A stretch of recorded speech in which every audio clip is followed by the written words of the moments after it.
다음은 시장론입니다. 부동산 시장은 앞서 살펴봤던 수요의 법칙, 공급의 법칙, 균형점과 밀접한 관계가 있으며 시장의 형태는 부동산 시장은 불안정 경제 시장이지만 완전 경제 시장을 가정한 시장을 말하며 완전 경제 시장의 성립 조건은 판매자와 구매자가 다수, 즉 가격 순응자이며 동종 동질, 진입과 탈퇴가 자유, 완전한 정보가 있으며 완전 경제 시장의 특징은 개별 수요자나 공급자는 가격 순응자이며 개별 기업이 직면하는 수요 곡선은 수평선이고 일물일가의 법칙이 적용됩니다.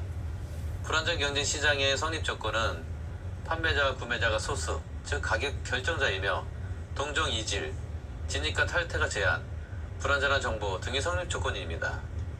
구체적 시장은 동대문, 남대문, 경동시장 등과 같이 실제 존재하는 시장을 말하며 추상적 시장은 노동시장, 외환시장, 주식시장 등을 말합니다. 시장의 개념은 개별시장, 전체시장, 부분시장으로 나누며 개별시장은 개별 토지마다 형성되는 시장으로 개별성과 연관이 있고 전체시장은 개별시장의 총합을 말하며 부분시장, 즉 하위시장은 부동성으로 인해 지역별 부분시장, 용도의 다양성으로 인해 용도별 부분시장이 있습니다. 부동산 시장의 특성은 국비비수로 암기하시고 국지성, 즉 지역성은 균질적인 가격 형성이 불가하며 부동성과 연관이 있고 지역별 부분시장이 형성되는 게 특징입니다. 비공개성과 비표준화성, 비조직성 세 가지는 개별성과 연관이 있으며 이 중에서 비조직성은 불합리한 가격이 발생하고 대량 생산이 곤란하며 일물일가 법칙이 배제된다는 특징이 있습니다. 수급 조절의 곤란성은 부중성과 연관이 있고 단기적으로 가격 왜곡이 일어나는 특성이 있습니다. 부동산 시장의 기능은 자원 배분의 기능, 여기서 효율성은 민간과 형평성은 공공과 연관이 있다는 거 기억하시고요. 교환의 기능, 가격 창조의 기능, 정보 제공의 기능, 양과 질의 조정 기능이 있습니다. 효율적 시장이란 정보가 지체 없이 반영되면 효율적 시장, 예를 들면 어느 지역의 개발 정보 발표 시 가격이 오르는 것을 말합니다. 종류는 세 가지가 있는데 세 가지 모두 정상 이유는 가능합니다.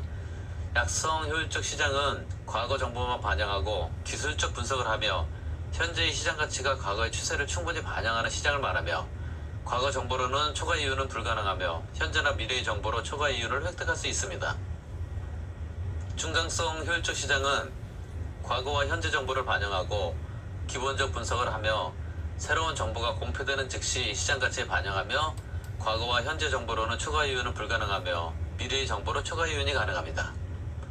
강성 효율적 시장은 어떠한 정보도 이미 가치에 반영된 시장으로 초과 이윤도 정보 비용도 없는 게 특징이며 정상 이윤은 가능하며 과거, 현재, 미래의 정보로도 초과 이윤은 불가능한 게 특징입니다.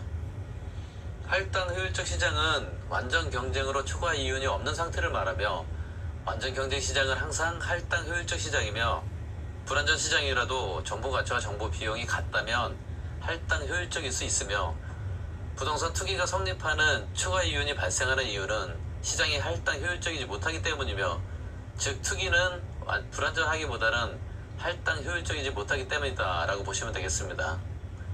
할당 효율적 시장과 양립할 수 없는 표현은 투기 발생, 초과 이윤 존재, 정보를 값싸게 획득, 시장을 패배, 이 경우가 할당 효율적 시장과 양립할 수 없습니다.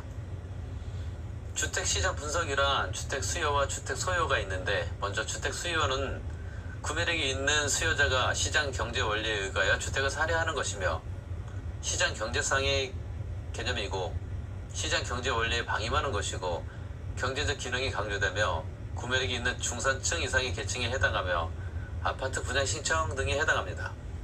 주택 소요는 구매력이 없는 저소득층을 위해 복지 차원에서 정부가 시장경제 원리에 개입하여 주택을 우선 공급하는 것을 말하며 사회복지 정책상의 개념이고 정부가 시장경제 원리에 개입하는 것이며 정치적 기능이 강조되며 구매력이 없는 무주택 저소득 계층에 해당하며 임대주택 등에 해당합니다. 주택시장의 여가가정과 주거분리를 살펴보면 하향여가는 침입이라는 표현을 쓰며 고소득 계층이 사용하던 주택이 저소득층의 사용으로 전환되는 현상을 말합니다. 이 경우 최종적으로 불량주택이 나타나는데 불량주택은 시장 실패가 아닌 효율적 자원 배분의 결과이며 저소득이 원인이고 실질 소득 향상이 근본 대책입니다.